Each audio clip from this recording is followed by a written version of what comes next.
Welcome to Conflict News 24. Firstly, China-Taiwan tensions.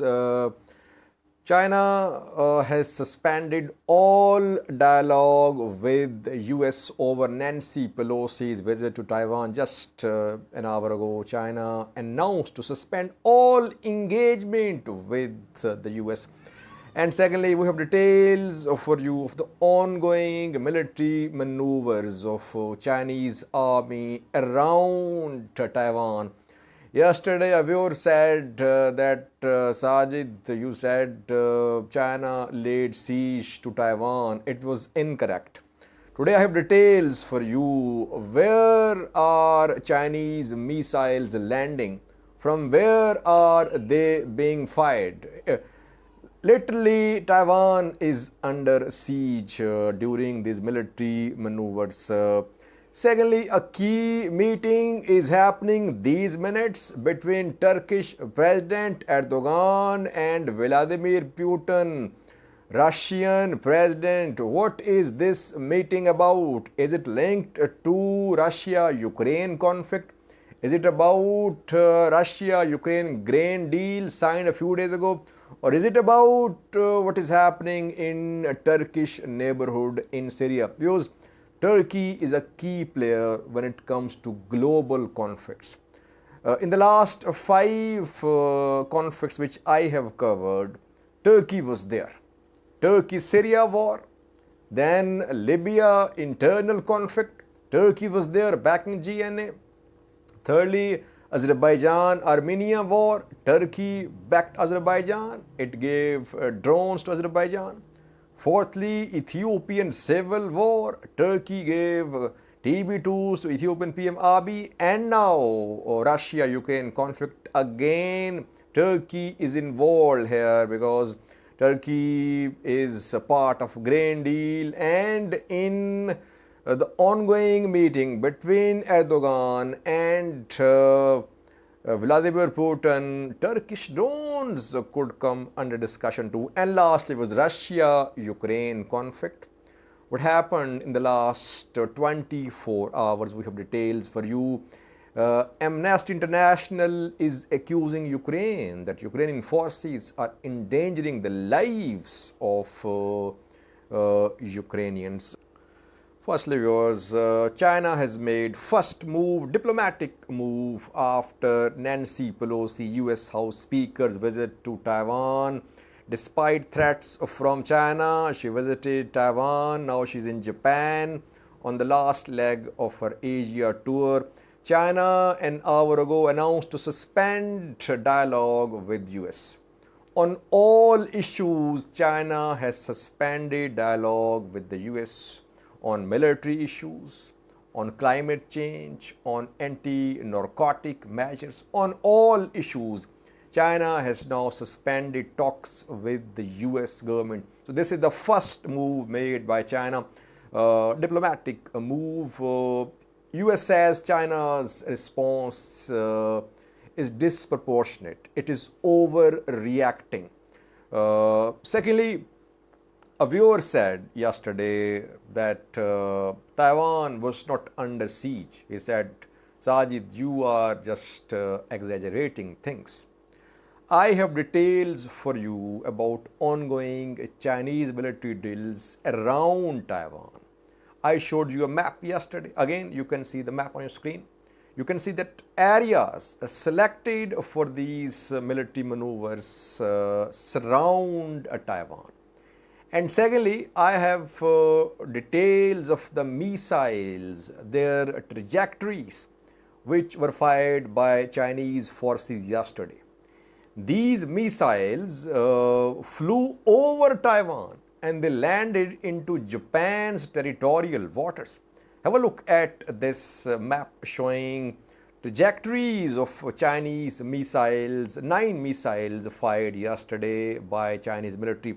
You can see the median line, the maritime border between Taiwan and China, if it is a border, because China says that Taiwan is part of China. You can see that the missiles were fired from mainland China and they landed close to Taiwan, and some flew over Taiwan and they landed in Japan's EEZ, exclusive economic zone. And Japan is protesting that Chinese missiles, 5 Chinese missiles landed in its territorial waters yesterday. So you see that missiles are being fired all over Taiwan. On all sides, Taiwan is encircled.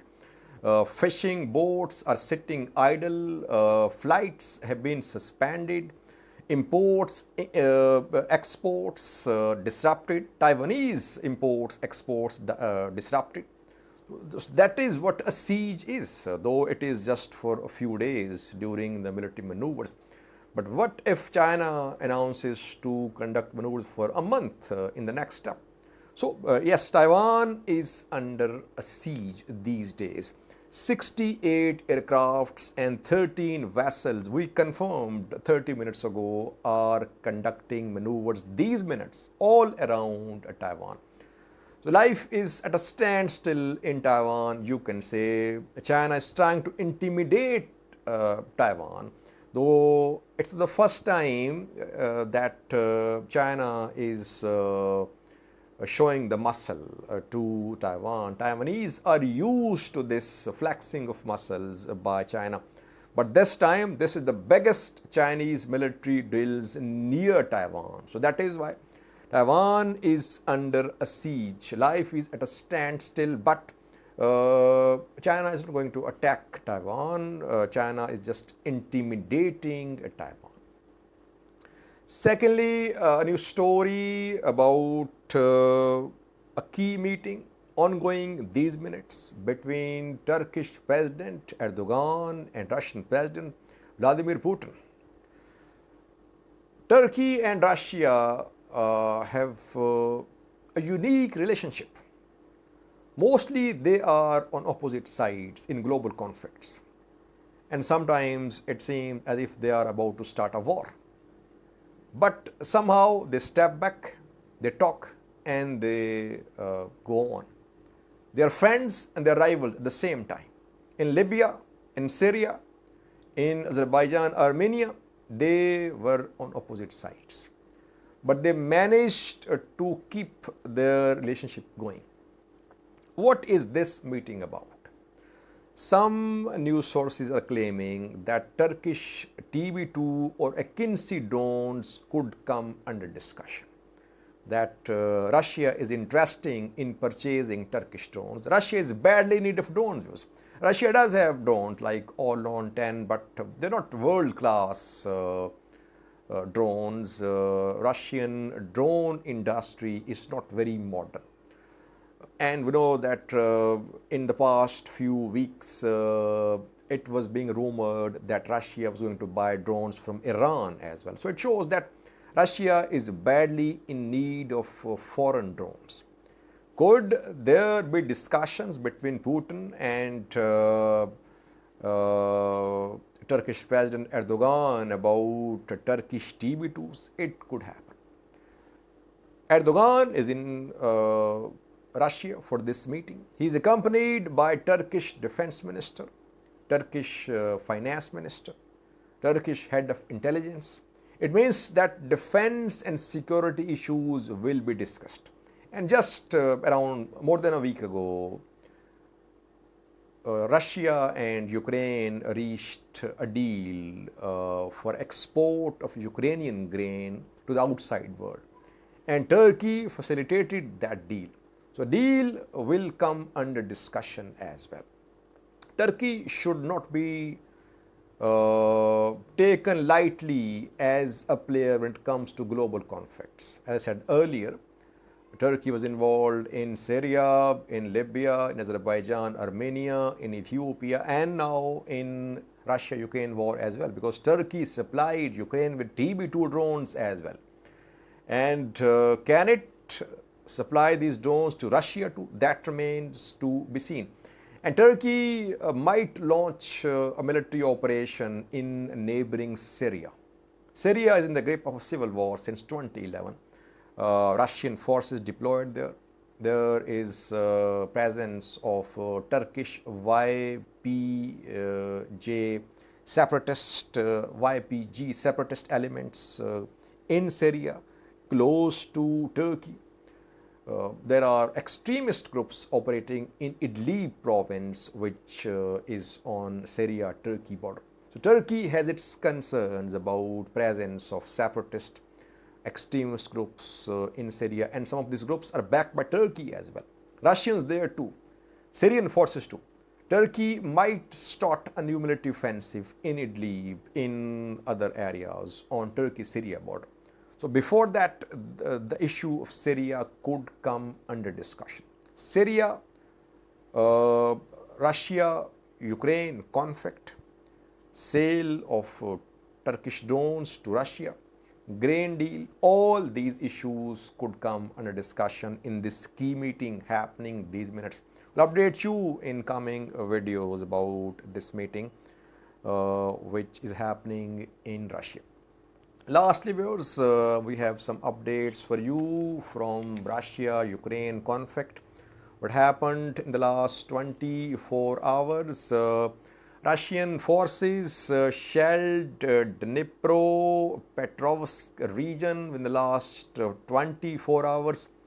Two cities in Dnipropetrovsk were shelled throughout the night last night. Kryvyi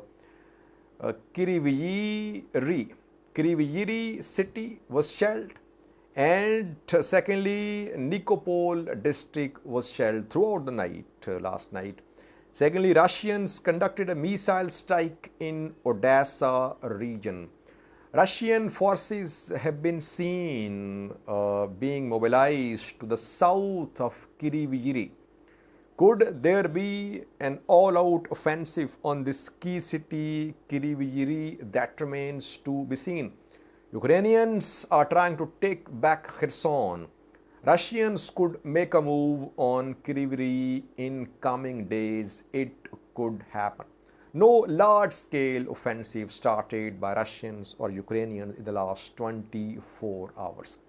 Secondly, Amnesty International, in a report a few hours ago, accused Ukraine that Ukrainian forces were endangering the lives of civilians. Amnesty said that Ukrainian forces had set up their bases in urban areas, and that is why it was leading to Russian attacks on these bases in urban areas, and it was leading to endangering of the lives of civilians in Ukraine. Zelensky in his talk said that Amnesty should not treat an aggressor and a victim equally. Amnesty should condemn what Russia is doing. And lastly, viewers, grain exports from Ukraine to the world are continuing. We know that more than a week ago, the two countries agreed that 3 Ukrainian ports will be allowed to export grain to the outside world. Russia will not attack the cargo ships from these 3 ports: Odessa, Chernomorsk and Yuzhne. From Odessa, we know that grain export started a few days ago, and today from the second port, Chernomorsk, as well, grain export started. Some cargo ships carrying grain, 3 cargo ships, I think they departed to Chernomorsk port of Ukraine, and first cargo ship has entered Ukraine as well since the start of this conflict in February. This cargo ship is going to arrive at Chernomorsk port in coming hours. So positive development is that Ukrainian grain is being allowed to reach international market. Grain and fertilizer, 2 items have been allowed. Russia is also exporting its grain, its fertilizers, and that is why Russia is avoiding some sanctions, because those Russian banks which are involved in dealing export of grain fertilizers, they are not under sanctions. So Russia will earn as well by this grain export from Ukraine to other countries. Thank you for watching.